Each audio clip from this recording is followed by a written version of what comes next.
Good evening. இப்போ நம்ம பார்க்க போகிறது 10th மேக்ஸில் ட்ரிக்னாமெட்ரி எக்ஸசைஸ் 6.3ல 5th சம்.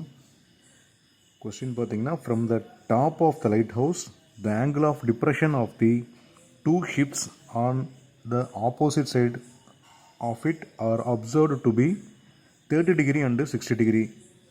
ஒரு லைட் ஹவுஸில் இருந்து நம்ம ஆங்கிள் ஆஃப் டிப்ரெஷன் பார்க்குறோம். அங்கே 2 ஷிப்பும் வந்து ட்ராவல் ஆகிட்டு இருக்குது ஆப்போசிட் சைடில். அதோட ஆங்கிள் ஆஃப் டிப்ரெஷன் பார்த்தீங்கன்னா 30 டிகிரி அண்டு 60 டிகிரின்னு கொடுத்துருக்கான். If the height of lighthouse is h metre and the line of joining the ship passes through the foot of light ஹவுஸ்னு சொல்லியிருக்கான். அதாவது the height of lighthouse வந்து பார்த்திங்கன்னா நமக்கு எவ்வளோன்னு தெரியாது, அதை h மீட்டர்னு வச்சுக்கிறோம். Line joining the ship passes through the foot of lighthouses வந்து பார்த்திங்கன்னா என்ன இருக்குன்னு கேட்குறான். Show that the distance between the ship is 4h by √3 மீட்டர்னு சொல்லி ப்ரூஃப் பண்ண சொல்கிறான். Just solution எழுதிக்கங்க.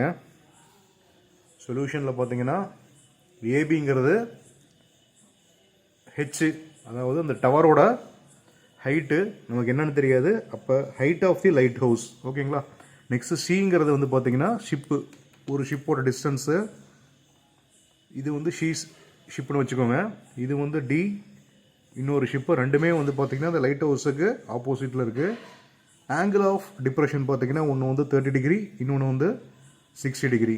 இப்போ அந்த லைட் ஹவுஸ்லேருந்து அந்த ஷிப் சிக்கு உள்ள டிஸ்டன்ஸ் எவ்வளோன்னு பார்த்தீங்கன்னா எக்ஸு. அதே போல் லைட் ஹவுஸ்லேருந்து ஷிப் டிக்கு உள்ள டிஸ்டன்ஸ் பார்த்தீங்கன்னா டிஸ்டன்ஸ் எவ்வளோ இருக்குன்னா ஒய் இருக்குது, ஓகேங்களா. இப்போ நெக்ஸ்ட் அடுத்தது ஆங்கிள் ஆஃப் டிப்ரெஷன் என்ன கொடுத்துருக்கான். ஆங்கிள் ஏசிபி, அதோட ஆங்கிள் ஆஃப் டிப்ரெஷன் வந்து 30 டிகிரி கொடுத்துருக்கான். அதே போல் ஆங்கிள் ஆஃப் ஏடிபி, அதோட வேல்யூ வந்து 60 டிகிரின்னு கொடுத்துருக்கான், ஓகேங்களா. அப்போ நெக்ஸ்ட்டு இன் ட்ரையாங்கிள் ஏபிசி, இப்போ வந்து பார்த்தீங்கன்னா tan 30 டிகிரி ஈக்குவல் டு எனக்கு தெரியும் அப்படின்னா ஆப்போசிட் பை அட்ஜசன்ட், அதாவது AB by BC. Next tan 30க்கு வேல்யூ பார்த்தீங்கன்னா 1/√3 ஈக்குவல் டு ஏபியோட வேல்யூ வந்து ஹெச், பிசியோட வேல்யூ வந்து எக்ஸ், ஓகேங்களா. இதை ரெண்டும் என்ன பண்ணுறீங்க அப்படின்னா கிராஸ் மல்டிப்ளை பண்ணிக்க.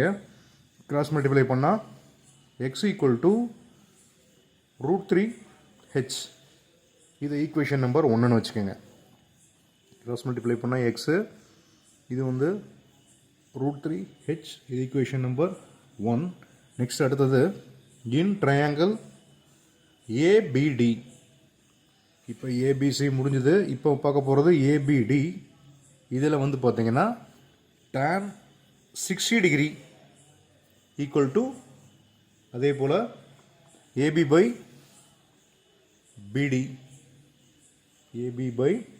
பிடி, ஓகேங்களா. இப்போ வந்து பார்த்தீங்கன்னா tan 60க்கு வேல்யூ நமக்கு தெரியும். எவ்வளோ தெரியும்?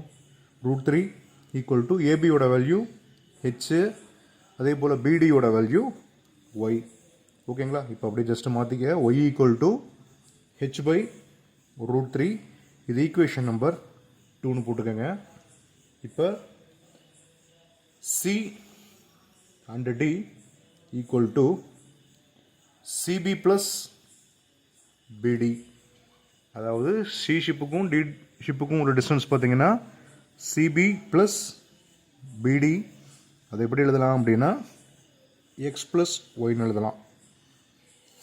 ரெண்டுக்கும் உள்ள டிஸ்டன்ஸ் வந்து எக்ஸ் ப்ளஸ் ஒய். இப்போ நம்ம வேல்யூ கண்டுபிடிச்சிருக்கோம் இல்லைங்களா, அதை நோட் பண்ணிக்க.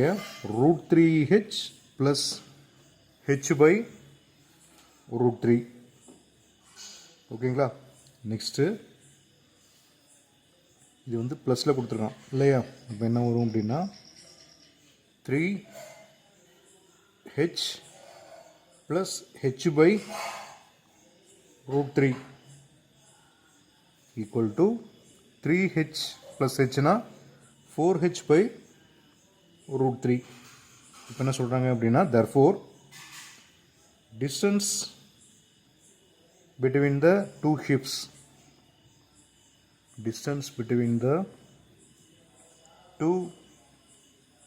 ships, பார்த்தீங்கன்னா 4/√3ன்னு கிடச்சிருச்சு. Hence proofed.